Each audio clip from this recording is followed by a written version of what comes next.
اور فرمایا دین سوائے آزمائش کے اور کچھ نہیں رہ جائے گا۔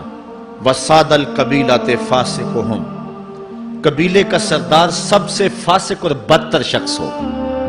خاندان کا، قبیلے کا، برادری کا وہی سربراہ ہوگا، وہی قائد ہوگا، وہی لیڈر ہوگا، وہی پنچ ہوگا جو جتنا بڑا غنڈہ اور جتنا بڑا بدماش ہے اس کو ہی جو ہے وہ سرپرستی جائے گی۔ شرافت نام کی چیز ہی باقی نہیں رہے گی۔ شرافت کے بل بوتے پہ آگے نہ کوئی سیاست میں آ سکے گا، نہ کوئی خاندان میں آگے آ سکے گا۔ جہاں کہیں بھی شرافت، نجابت اور اچھے لوگوں کو برتری ہے، آہستہ آہستہ وہ کم ہوتی چلی جائے گی۔ اور یہی ہوگا سارے کا سارا نظام جب قیامت آئے گی، تو یہی ہوگا کہ جتنا برا شخص ہوگا، جتنا کرپٹ شخص ہوگا، جتنا ظالم شخص ہوگا، جتنا ڈاکو لٹیرا اور انتہائی کمینہ صرف شخص ہوگا، وہی جو ہے وہ قوموں کا سردار ہوگا۔ وَأُكْرِمَ الرَّجُلُ مَخَافَةَ شَرِّهِ، اور آدمی کی عزت اس کی شر سے بچنے کے لیے کی جائے گی۔ فلاں بندے سے اگر تعلقات قائم نہ رکھے تو ہمیں نقصان پہنچائے گا۔ وَظَهَرَتِ الْكَيْنَاتُ وَالْمَعَازِفُ، اور گانے والی اور بجانے والی عورتیں یہ جو ہیں وہ گانا شروع کر دیں گی اور یہ عام ہو جائے گا۔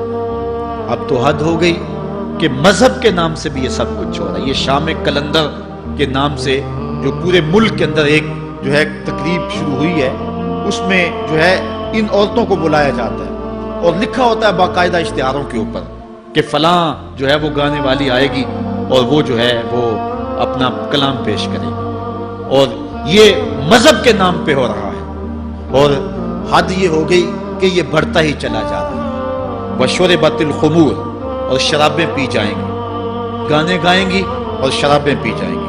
وَلَعَنَ آخِرُ هَذِهِ الْأُمَّةِ أَوَّلَهَا، اس امت کے بعد میں آنے والے لوگ پہلے گزروں پر لعنت کریں گے۔ فرمایا جب قیامت آئے گی اتنی دیر تک قائم نہیں ہو سکتی جب تک زمانے مختصر نہیں ہو جائیں گے، زمانے سمٹ نہیں جائیں گے، حتیٰ کہ سال مہینے جتنا ہو جائے گا، اور مہینہ ایک جمعۃ المبارک جتنا ہو جائے گا، اور ایک جمعہ ایک دن جتنا ہو جائے گا، اور ایک دن ایک گھڑی جیسا ہو جائے گا، اور ایک گھڑی ایسے ہوگی جس طرح آگ کا شعلہ جلایا اور وہ بجھ گیا۔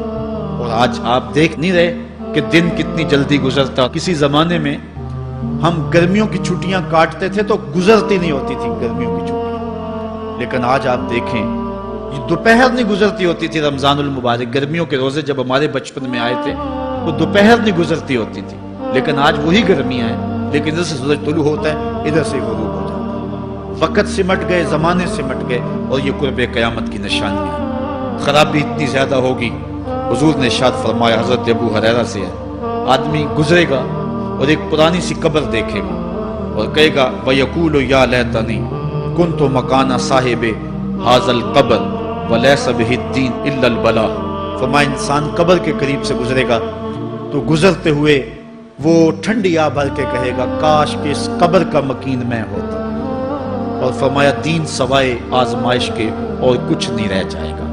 یہ قرب قیامت کی وہ نشانیاں ہیں جو حضور علیہ السلام نے بیان کی۔ ایک اور نشانی حضور علیہ السلام نے بیان فرمائی کہ قرب قیامت کے اندر دین کا کام بھی درہم و دینار سے ہوگا۔ اس کے دو مفاہیم ہیں۔